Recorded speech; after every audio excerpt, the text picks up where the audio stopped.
Assalamualaikum warahmatullahi wabarakatuh. Perkenalkan nama saya Ode Fadila Hoirunisa dengan NIM 23116404070.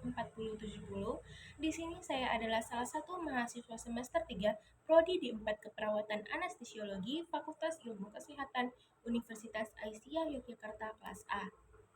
Jadi tujuan saya membuat video ini adalah ingin menyelesaikan tugas AIK yaitu keaisyaan dan kemuhammadiyahan di mana di sini saya akan melakukan pidato dengan judul Tokoh Muhammadiyah yaitu Kiai Haji Fakih Usman. Baik, untuk mempersingkat video, saya langsung saja untuk memulai video. Berikut cuplikannya. Assalamualaikum warahmatullahi wabarakatuh. Hadirin yang saya hormati, puji syukur kita panjatkan kehadirat Allah Subhanahu wa taala, Tuhan yang Maha Esa yang telah memberikan kita kesempatan untuk berkumpul di sini dalam keadaan sehat dan penuh semangat. Pada kesempatan yang berbahagia ini, izinkan saya untuk menyampaikan pidato tentang salah satu tokoh penting dalam sejarah Muhammadiyah yang berperan dalam pengembangan fikih, yaitu Utsman bin Affan. Muhammadiyah sebagai salah satu organisasi Islam terbesar di Indonesia tidak hanya menjadi wadah untuk beribadah, tetapi juga sebagai lembaga yang berkomitmen untuk memperbarui pemikiran dan praktik keagamaan. Dalam konteks ini, fikih memegang pemeranan penting karena ia merupakan kajian tentang hukum Islam yang mengatur kehidupan umat Islam dalam berbagai aspek. Di antara tokoh-tokoh yang berkontribusi dalam pengembangan fikih, nama Utsman bin Affan sangatlah penting untuk kita telusuri. Utsman bin Affan adalah sahabat Nabi Muhammad SAW yang dikenal sebagai khalifah ketiga dalam sejarah Islam. Beliau adalah sosok yang sangat berpengaruh dan memiliki peran besar dalam penyebaran ajaran Islam.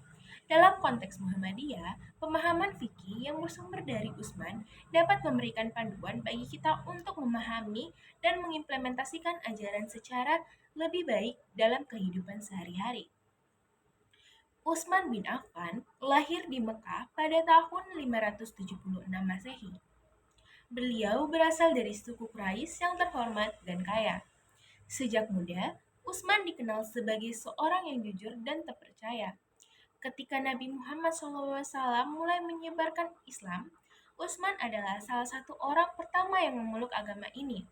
Keterlibatannya dalam dakwah Islam membuat mendapat tempat khusus di hati Nabi dan umat muslim lainnya. Sebagai seorang khalifah, Utsman menerapkan kebijakan yang adil dan bijaksana. Salah satu prestasi terbesar beliau adalah pengumpulan dan penulisan Al-Quran dalam satu mushaf yang terstandarisasi. Hal ini sangat penting untuk menjaga keaslian dan kesucian wahyu Allah di tengah maraknya berbagai versi yang berbeda. Keputusan ini mencerminkan pemahaman yang mendalam tentang pentingnya fikih dan hukum dalam menjaga keutuhan ajaran Islam. Fikih Utsman dapat dipahami sebagai cara pandang dan pendekatan hukum Islam yang dipraktekkan oleh Utsman bin Affan. Pendekatan ini sangat relevan dengan konteks Muhammadiyah yang menekankan pada pemahaman yang kontekstual dan rasional terhadap ajaran Islam. Dalam banyak hal, fikih Utsman mencerminkan nilai-nilai keadilan, kesehatan, dan kesejahteraan sosial yang menjadi fokus utama Muhammadiyah. Maka saya akan menjelaskan yang pertama adalah keadilan sosial, di mana Utsman bin Affan sangat memperhatikan kesejahteraan umat.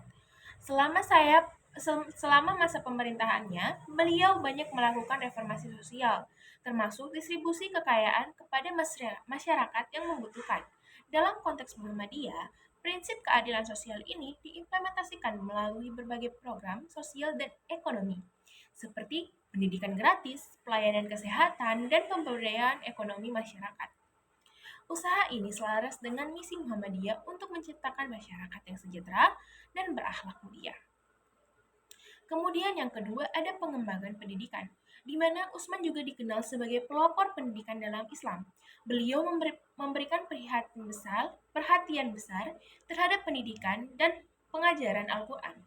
Hal ini tercermin dalam semangat Muhammadiyah yang sangat mengedepankan pendidikan sebagai sarana untuk menciptakan generasi yang cerdas dan berakhlak.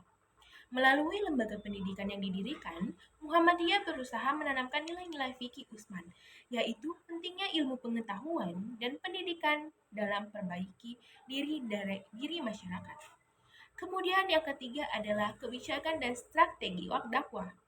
Dalam menyebarkan ajaran Islam, Utsman mengedepankan pendekatan yang damai dan persuasif. Beliau tidak hanya mengandalkan kekuatan, tetapi lebih kepada dialog dan diskusi. Pendekatan ini sangat relevan dalam konteks Muhammadiyah yang menjunjung tinggi prinsip dialog antar agama dan antar pemeluk agama. Usaha ini penting untuk menciptakan kerukunan dan toleransi dalam masyarakat yang majemuk.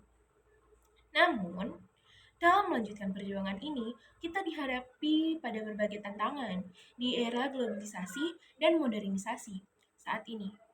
Banyak nilai-nilai tradisional yang mulai tergerus.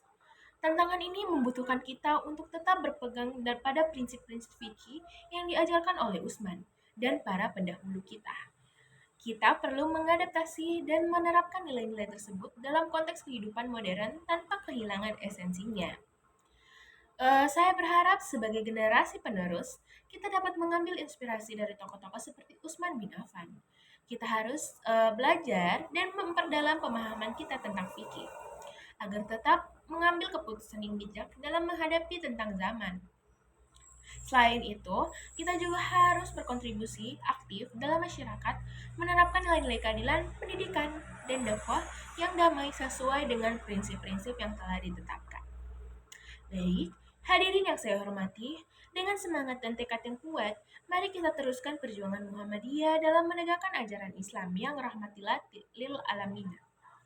Kita harus menjaga warisan nilai-nilai luhur yang telah ditanamkan oleh para tokoh, termasuk Fikih Utsman, agar menjadi pedoman hidup kita dalam beribadah dan berinteraksi dengan sesama. Baik, akhir kata mari kita terus berdoa agar Allah Subhanahu wa taala senantiasa membimbing kita dalam setiap langkah usaha kita. Semoga apa yang telah kita bahas hari ini dapat menginspirasi kita semua untuk menjadi pribadi yang lebih baik dan bermanfaat bagi umat. Sekian dari saya, lebih dan kurangnya mohon dimaafkan. Wabillahi taufiq wal hidayah. Wassalamualaikum warahmatullahi wabarakatuh.